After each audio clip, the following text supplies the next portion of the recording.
మా అమ్మ నన్ను ఎంతగానో ప్రేమించేది. కలలో కూడా ఎవరికి ఏ హాని చేయలేదు. అలాంటి అమ్మ ఘోరమైన చావుకు గురైంది. ఆ నెత్తుటి మడుగులో అమ్మను చూస్తుంటే నా హృదయం తరుక్కుపోయింది మావయ్య, తరుక్కుపోయింది. నిజమేనో, చాలా దారుణం. ఆమెకు అటువంటి దుర్గతికి కారణం ఆ చంద్రం చేసిన మోసం. మగాడు ఏం చేసినా చెల్లుతుంది. ఆడది ఆ రమకైనా గుర్తుంటాకర్లే. అతని సంగతి తెలుసుకోకుండా ఎందుకు తొందరపడాలి? మగాడి సంగతి ఆడ తెలుసుకోవడం అంత సులభం కాదమ్మా. ఆకాశంలోని పక్షిజాడ, సముద్రంలోని ఓడజాడ తెలుసుకోగలం గాని ఆడదాని విషయంలో మగాడి పోకడ తెలుసుకోలేమన్నారు. సరేలే, వాడు మోసగాడు, నాటకం ఆడాడు, బాగానే ఉంది. ఇటు కన్న తల్లి ప్రాణత్యాగం చేసి పడి ఉంటే ఎవడో దారిన పోయేవాడితో ఈ మహాతల్లి లేచిపోవడం ఏంటి? ఇదే నా చెల్లెలైతే ముక్కలుగా నరికేసేదాన్ని. చంపినంత మాత్రాన ఏమిటి ప్రయోజనం? అంతా రాదు. ఆ రోజుల్లో జగన్నాథం గారికి ఎంత పేరు, ఎంత ప్రఖ్యాతి. అలాంటి స్వచ్ఛమైన కుటుంబానికి మచ్చ తెచ్చింది నా బాధ.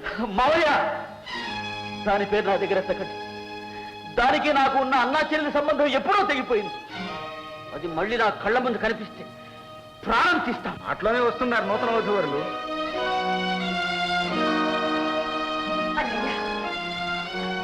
అన్నయ్య, అమ్మకి ఎలా ఉంది? ఎక్కడుంది అమ్మ? ఆగు. అమ్మ ఉండే చోటికి వెళ్ళదలుచుకుంటే నీ గొంతు పిసికి పంపిస్తాను పో.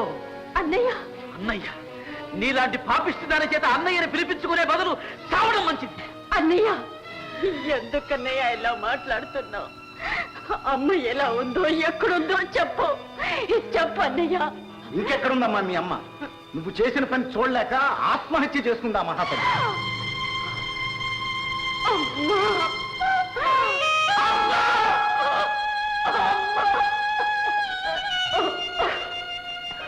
అమ్మ, అమ్మనే పవిత్ర పదాన్ని నోటితో పలికే అర్హత నీకు లేదు. ఈ ఇంట్లో నీకు అంతకంటే స్థానం లేదు.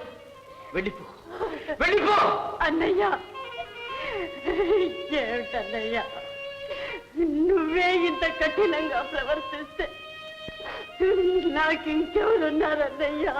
ఉన్నాడు కానీ రంకుముగుడు, వాడితో కురుకుతూ హాయిగా పో. అన్నయ్య, మావయ్య, మావయ్య, అన్నయ్య నన్ను అపార్థం చేసుకున్నట్టుంది. నువ్వైనా చెప్పు మావయ్య. చూడమ్మా, మునిగిపోయే వాళ్ళని రక్షించబోయి మునిగిపోవడం అంత మంచి పని కాదు. అందుకే మీ అన్నయ్యను మర్చిపోయి ఆ లేచిపోయిన వాడితోనే వెళ్ళిపోవడం చాలా మంచి పని. గీత, నువ్వు కూడా ఒక గీతే కాదు, ఈ లోకమంతా నిన్ను చూసి అసహించుకుంటుంది. వెళ్ళిపో. నా కంటి ముందు ఒక క్షణం కూడా నిలవద్దు. వెళ్ళిపో, వెళ్ళిపో. అన్నయ్య, అన్నయ్య.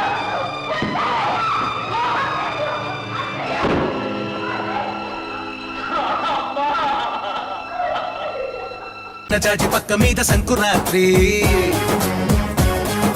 మొగుడు పెళ్ళాలుగా మొదటి రాత్రి, పెదవులు అడిగిన రుచి రాత్రి, కౌగిలి అడిగిన కసి రాత్రి, కవ్విస్తున్నది చలి రాత్రి, కవ్విస్తున్నది చలి రాత్రి. సన్నజాజి పక్క మీద సంకురాత్రి.